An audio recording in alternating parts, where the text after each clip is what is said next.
7h.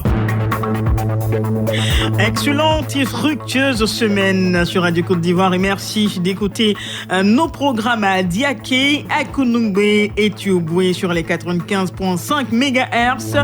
Bonjour mesdames, messieurs, bienvenue dans cette deuxième session de l'information. À suivre, la chronique des sports avec de la boxe au menu. La Côte d'Ivoire abritera dans quelques jours un grand gala international. Ce sera au grand bonheur des amoureux du noble art. Les détails, ce sera pour tout à l'heure, 7h10 avec Konaté Idriss. Mais tout de suite, un journal. Jérôme Kouakou nous livre les titres. Alassane Ouattara prête serment ce matin pour un nouveau mandat à la tête du pays. Le président de la République sera investi en présence de nombreux chefs d'État. Tous sont arrivés hier dans la capitale ivoirienne. L'autoroute Yamoussoukro-Tiébissou sera livrée avant la fin de l'année 2021. 70% des travaux sont déjà réalisés. Les responsables de la Géroute ont visité le chantier ce week-end. Et puis, vaccination contre la Covid-19. Les États-Unis démarrent l'opération ce lundi matin. 3 millions d'Américains vont être vaccinés en priorité à compter d'aujourd'hui. Voilà pour le menu. Bonjour à tous, bienvenue. Bonjour Jérôme Kouakou. Bonjour Adassa. Le président de la République prête serment ce matin. La cérémonie a lieu au palais de la présidence en présence de nombreuses personnalités, dont des chefs d'État.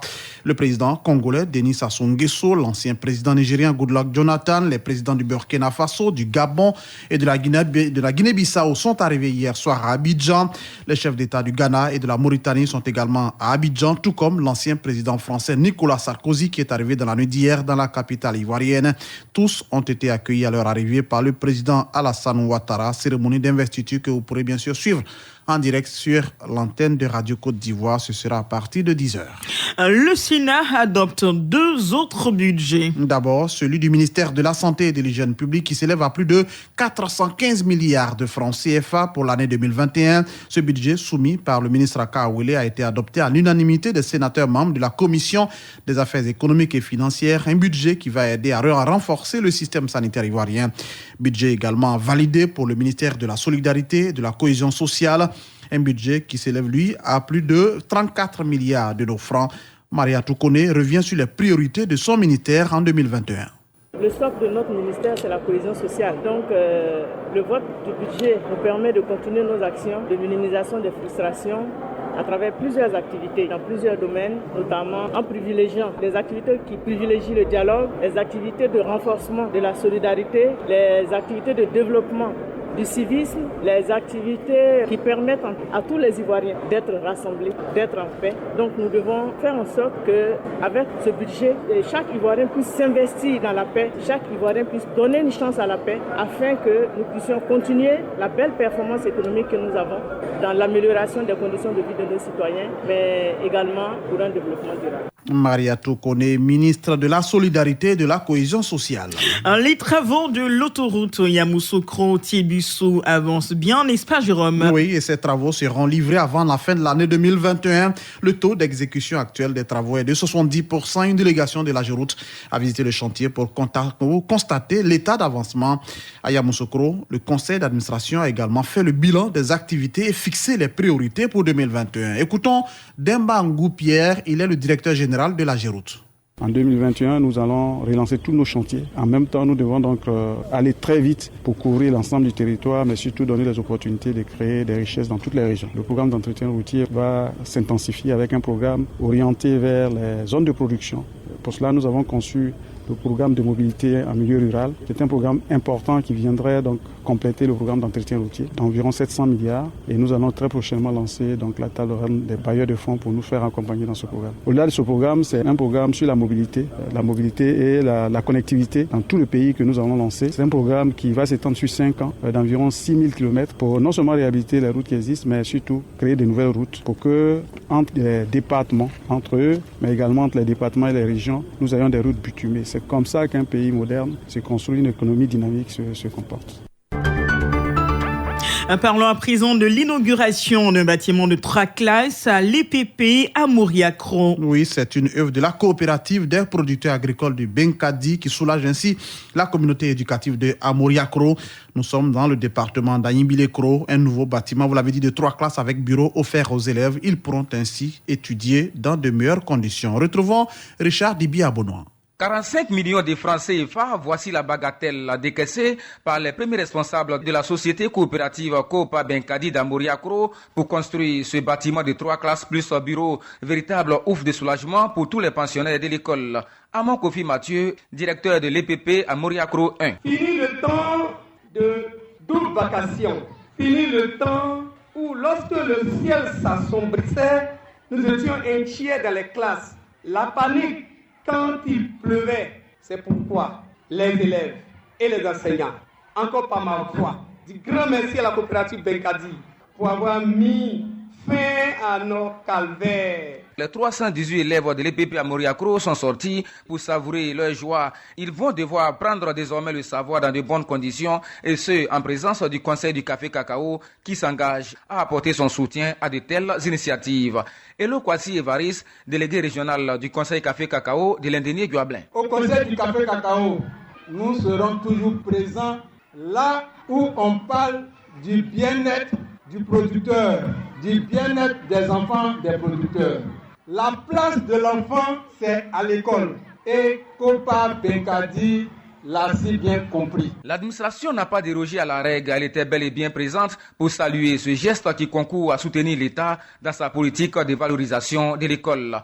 Michel Bouitiro, sous-préfet de Doufrebo. Cet édifice est simple et beau, en y faisant entrer l'air et la lumière du jour, les deux facteurs essentiels de la santé et de la gaieté. Votre architecte s'est heureusement conformé aux règles d'hygiène et de la plus saine pédagogie. Car nous désirons non seulement que les enfants soient bien installés à l'école, mais que l'école ait elle-même un aspect apaisant, éclatant, qui engage à l'étude. Précisons que le Conseil du Café Cacao a offert 75 tables bancs pour équiper les 3 salles de classe, 3 armoires, 3 bureaux pour enseignants, 100 kits scolaires plus 50 tenues pour encourager les meilleurs élèves en fin d'année scolaire.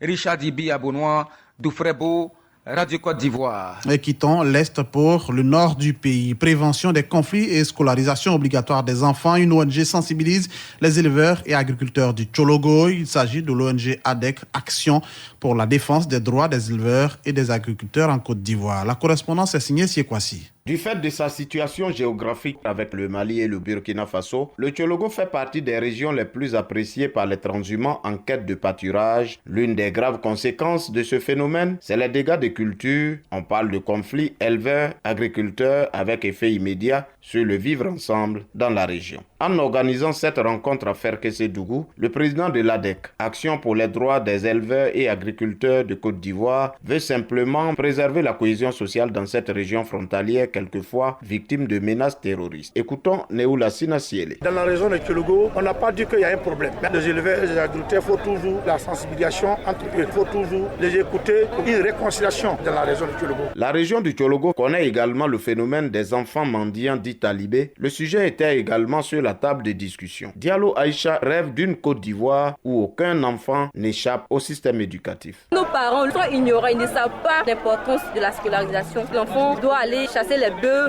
l'enfant doit se marier. Non, ça c'était avant. Nous qui sommes déjà à l'école, nous voulons rentrer dans les villages pour sensibiliser nos parents. Le président Ouattara a dit que tout doit changer. Le partage d'un gâteau de cohésion sociale a mis fin à la rencontre. Notons que l'ADEC, Action pour la défense des droits des agriculteurs et des éleveurs, a été créée en 2012. À ce jour, plusieurs missions ont permis à de nombreuses localités du Nord d'éviter des affrontements meurtriers entre éleveurs peuls et agriculteurs. C'est nouveau. C'est Kwasi Korogo, Radio Côte d'Ivoire.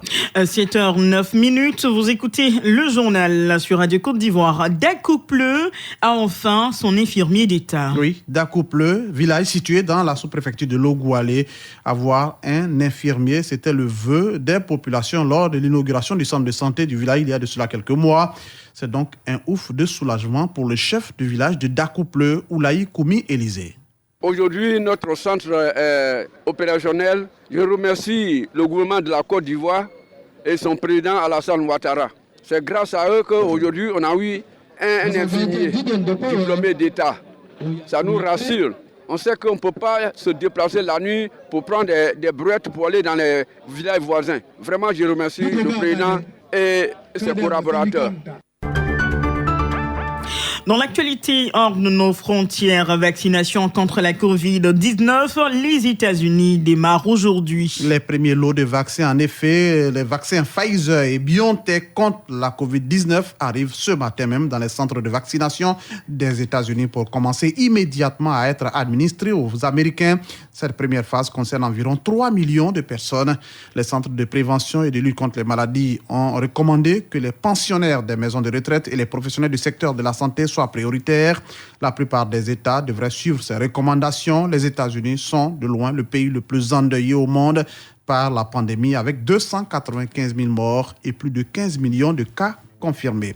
Terminons sur le continent africain. Une attaque attribuée au groupe djihadiste Boko Haram a fait au moins 27 morts dans la nuit de samedi à dimanche dans le sud-est du Niger.